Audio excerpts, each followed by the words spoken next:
So we are in the Guyana Savannah and we are horse riding.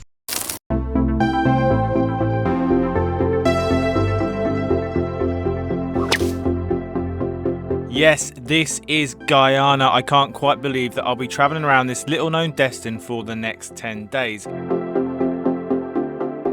In this video, I'll be talking about the week I spent in the Guyana Rupununi Savannah and showing you through my itinerary day by day. But if you're new here, please consider subscribing and like this video if you're enjoying my content, and you can also turn on the notifications so you don't miss new videos. To get to the Rupununi Savannah, you head out of Georgetown on a tiny plane which flies into the town of Letham, right near the border with Brazil. We have arrived in Letham, just taking that tiny Trans-Guyana Airways plane. The weather is beautiful, so much better than Georgetown. And we met our guide Leroy, more about him later, and had a 3-hour drive to our first ranch. It was a stunning way to see the savannah and a huge welcome to Guyana. Later that day we arrived in Wichabai Ranch. What a place, right in the heart of the savannah and to the south of the mountain ranges. This morning we flew from Georgetown to Letham and we have now made it to the Wichabai Lodge in the middle of the savannah, and I'm really excited to show you this place and get exploring.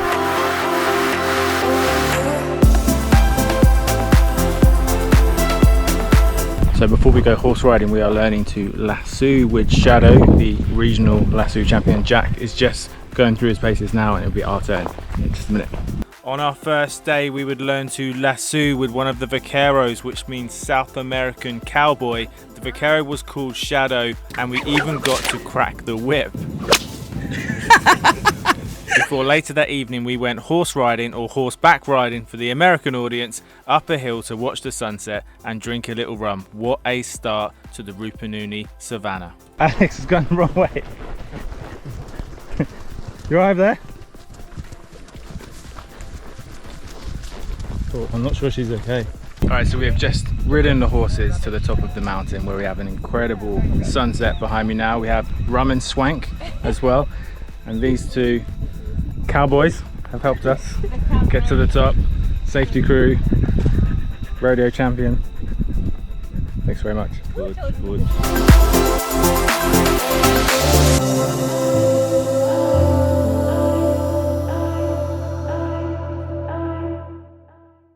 Day 2 and our first morning, waking up in the middle of the savannah in this incredible lodge, hearing the birds and realizing just how remote you are.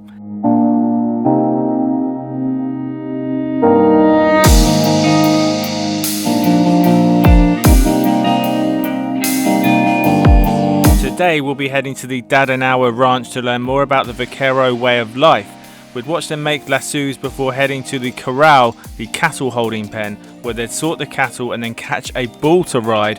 In a couple of weeks they have their biggest rodeo, so it was time for them to get some practice in.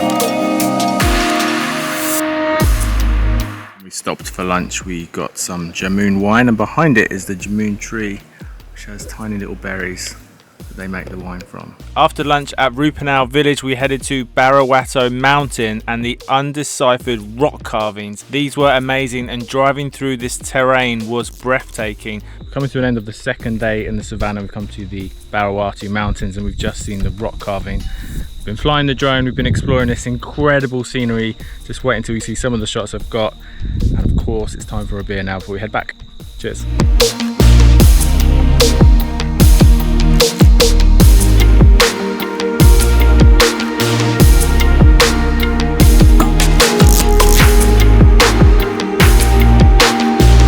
Day 3, and today we will be finding out more about the local culture and heading to the Katoonarib Village. On the way there we get to properly test out Leroy's 4x4 driving capabilities and had a nice bit of commentary from Justin from Wichabai on top of the truck. Starting off here with Mr. Chado. And I myself, hello. Go to your right. Go to your right, Leroy. Right. No, no, no, no, no. Keep to your right. Boop, boop, boop, boop, boop, boop, boop, boop, boop. At Katoonarib, Nicholas and Vera would welcome us into their home and show us how to make cassava bread. Right from digging up the cassava at their farm to peeling and preparing it before cooking it on a huge pan.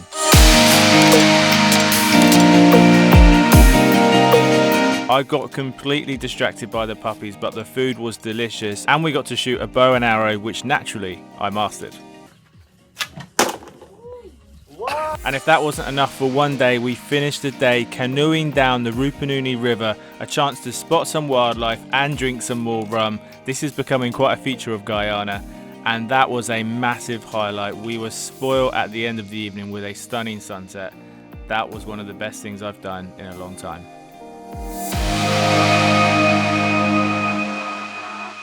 Day 4, and sadly we would be leaving Wichabai today, but this was a chance to say thank you to Justin and Erin and Maya and the team there for hosting us.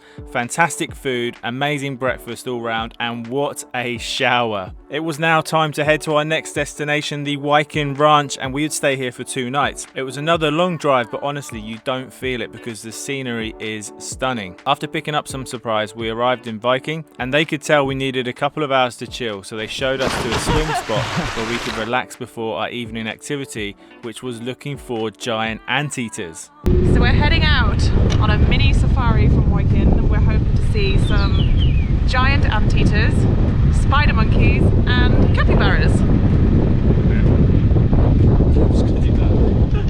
But a local vaquero had spotted one with its mother and off we went. Oh my god, what an experience. Not only did we get to see one, we got close to one with its mother. It's really important that you keep your distance as to not disturb them, but to see one with its mother in the wild is very rare. Even the team at Waikin Ranch said they had never seen this before. This was a magical experience all round. Cheers everyone! Cheers.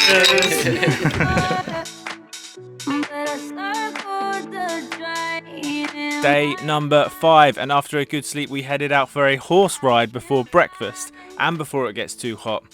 We all love this and the horses were great, and yes, that is me horse riding and flying the drone. Did anyone tell you I was a natural on horseback? We headed back to the ranch to learn more about the amazing archaeological finds here. There are pots that predate the Inca and Mayan periods, just let that sink in. And we also had some behind the scenes in the kitchen learning how fafora is made. I'll be trying that at home, and that was before Dante showed us how to make caipirinha. When you're this close to Brazil, you can definitely switch rum for caipirinha.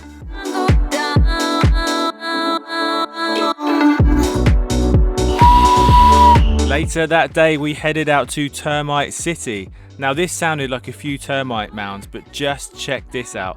There are hundreds of them and they are as high as 8 or 9 feet.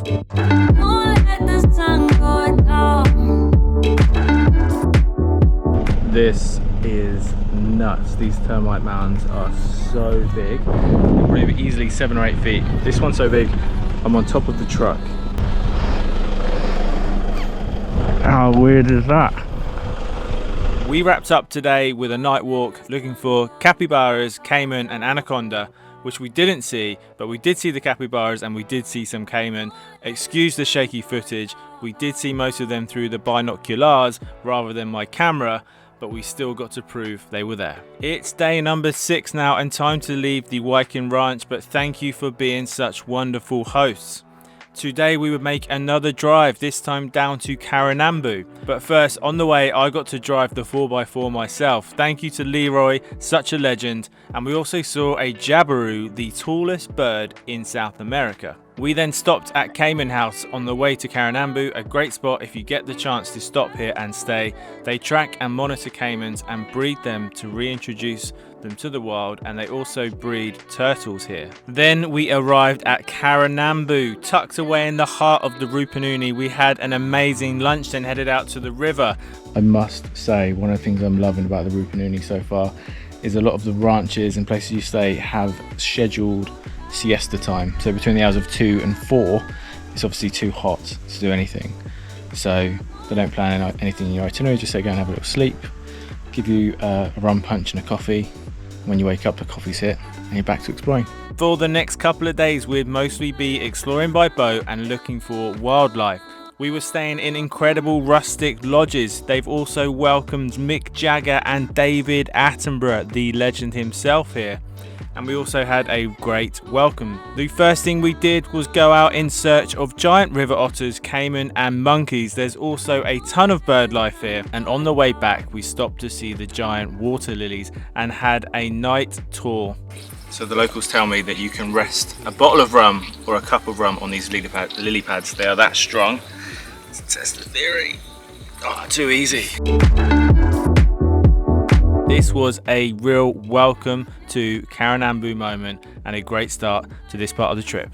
On day 7, we would get up very early for another chance to try and spot the giant river otters, which we didn't see yesterday, and more incredible wildlife.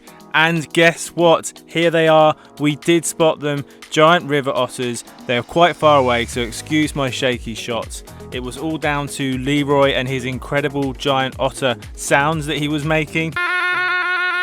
Leroy behind us, been bringing the tunes, been carrying the beers. I would say this man is the main reason we've had so much fun on this trip. Obviously the Guyana hospitality, the incredible Rupununi Savannah, but Leroy, the man, the legend himself. Cheers, cheers, cheers. And speaking of our guide Leroy, we topped off a spectacular day at the local reservoir for a swim, some fishing, and of course some rum and beer. This was an incredible moment to soak up the whole trip and the whole experience in the Guyana Rupununi Savannah. Right, so we are finishing our time in the Guyana Rupununi Savannah with a sunset swim at the Karanambu Lake and Reservoir, which has been dammed up for fresh water, and an amazing sunset behind me, and obviously a few beers and of course some rum.